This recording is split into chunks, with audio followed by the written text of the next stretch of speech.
Hey, it's Alex Mai with Mother Trucker News. A semi truck driver just dropped his container and dragged it for over 200 yards.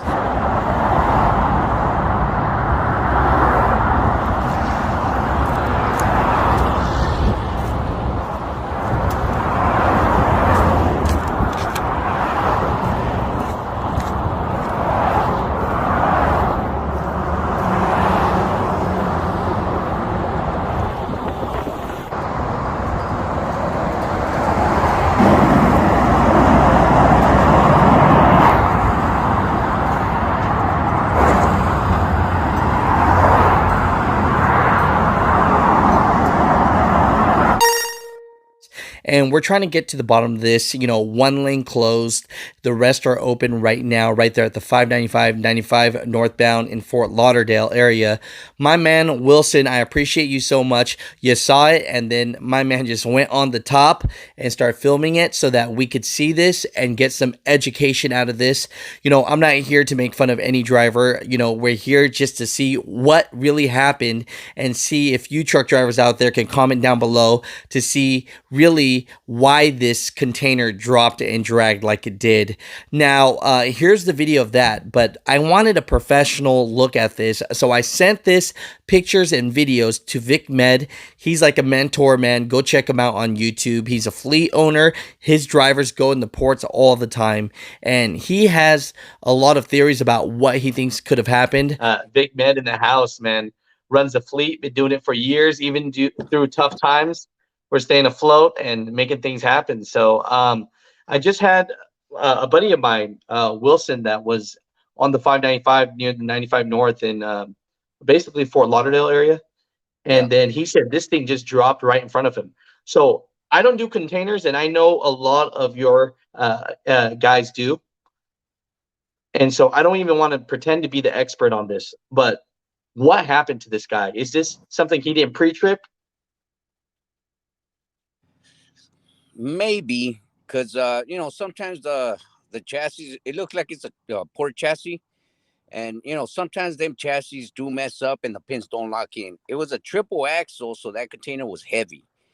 So what I'm thinking is the pins weren't locked in for the chassis to be slid back and forth to switch the weight.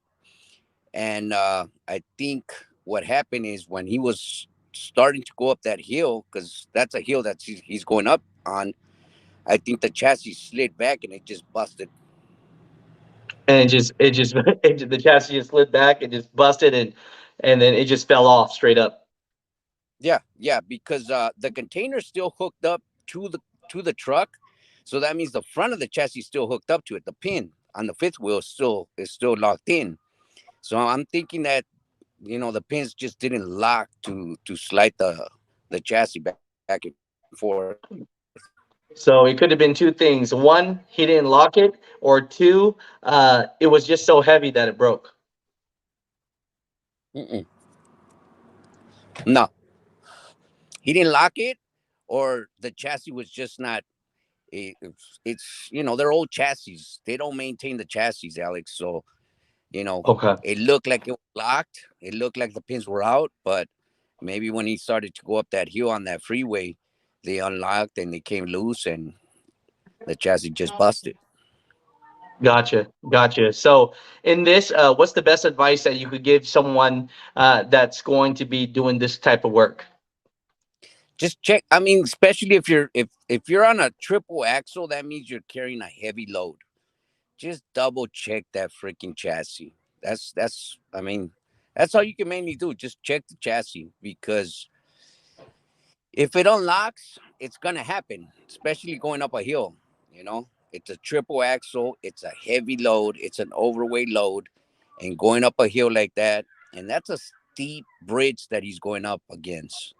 So if you don't lock that, if that chassis is not locked, yeah, that's what's gonna happen. Oh man. So no, I appreciate you, brother. Definitely all you mother truckers, man, go check out Vic Med, man. This man is like a mentor to me, a friend to me. And when it comes to a lot of this trucking game, especially stuff in the ports and stuff, man, I call you first. So, again, comment down below because I already know there's a lot of guys that do port work too. So, what are your thoughts? Definitely, was it a situation where he didn't lock the pen, or was it a chassis situation? We're gonna keep it open, and you guys comment down below. Now, here's the big part: do you think a driver should get fired for something like this, or not? Well, it depends. It depends. If he didn't check the chassis and the chassis was out, I mean the pins were out on the chassis, then of course. But if he did do his pre-trip and the pins were locked, I don't think so. I mean, it's not the driver's fault, it's the equipment fault. Fair, fair. No, And that's a again, great answer. it's a No, poor chassis. No, and again, it's a poor chassis, and they don't maintain them chassis very well. they're old. We'll leave The it at only that. thing We'll they leave it at replace, that. yeah, the only thing they replace on them things is probably just the tires. That's about it. But other than that, they don't really maintain them chassis. That's what happens when you're a union worker. Whoa, whoa! Shots fired. we'll leave, we'll leave it at that. We'll leave it at that. I appreciate you, brother. I love you, brother, and I'll put your descriptions down below. I appreciate you so much for that. So let me know this. Was it a pre-trip thing? Were the pins not locked? Was it a chassis failure? What was it, and what are your thoughts to this? I know it was open-ended, but I thought it would be a good discussion. Mother Truckers, comment down below. Check out this video. Thank you, Wilson. Thank you, Vic Med. I appreciate you guys. Links down below.